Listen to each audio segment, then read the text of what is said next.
Welcome, my friend. Whether you've been here from the beginning or this is the first you've heard from me, I'm glad you're here. My name is Danielle Church, and when I first started posting online about my desperate attempt to save America, I thought it was an impossible fantasy. I planned to stop after 6 episodes. Then people started listening, so I kept going. Let's get a few things out of the way. I don't care how you spell my name, and I don't care what you call me. What I care about is that you listen to my words, think about what I'm saying, and bring your questions and concerns to the comment section in good faith so I can respond. I don't represent any political group or subculture. My words are my own, and no one pulls my strings. I don't make any money off UTW, and you won't find any donation links here. My name is Danielle Church, and what I am is an American who believes this country is worth the hard work of saving. So, what's the plan? We're building support for a brand new constitutional amendment called No Confidence, which you can find in PDF form at utw.vote/explainer. No Confidence is intended as a last resort constitutional mechanism for an extraordinary moment, when the American people as a whole, acting through the voice of an overwhelming number of states, conclude that the federal government has failed its constitutional responsibilities.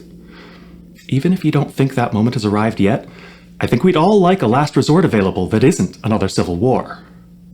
Under the current proposal, once 3/4 of the states ratify the amendment, the top political leadership of all 3 federal branches gets removed from the office. The president, vice president, every member of Congress, every Supreme Court justice, and anyone appointed by the current administration.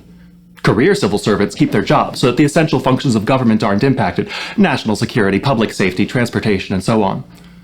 No Confidence also places the most recent actions of the federal government under quarantine. Executive actions, laws, pardons, and Supreme Court decisions issued during this quarantine period are temporarily suspended, subject to the review and transition rules set out in the amendment. The states then elect an interim Congress and president under a one-time election framework designed to be resistant to any outside influence or bias. We call that framework remedy elections. The basic idea is simple. Make it as easy as possible for states to make it as easy as possible for their voters to vote, and then set performance standards for voter turnout, election transparency, and candidate selection that states must meet. The current proposal, which has been revised based on comments from the community, includes approval voting, a candidate selection process based on sortition, and a short campaign period to avoid electioneering fatigue.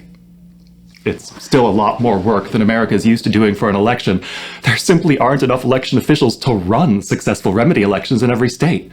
States would have to hire more people, and that would make it more difficult for states with tighter budgets to be represented in Congress.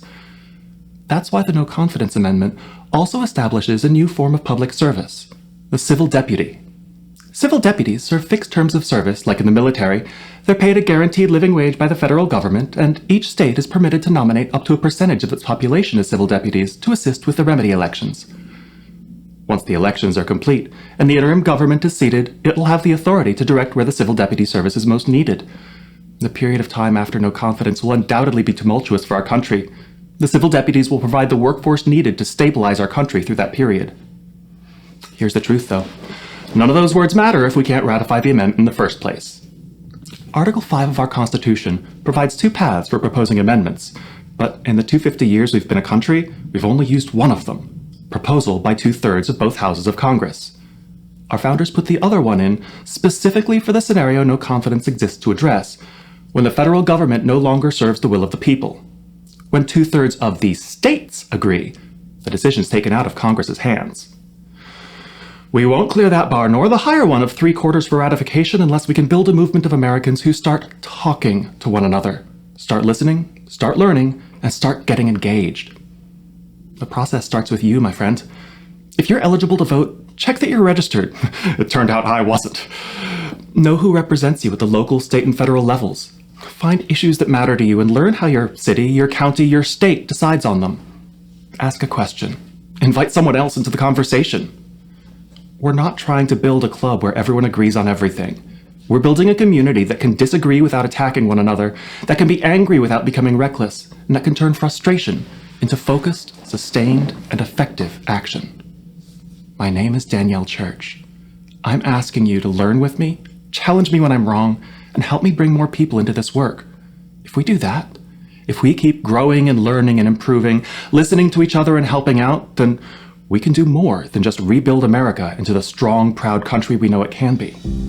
If we demonstrate how even a nation as polarized as ours can work together when it counts, then we can unfuck the world. Let's go.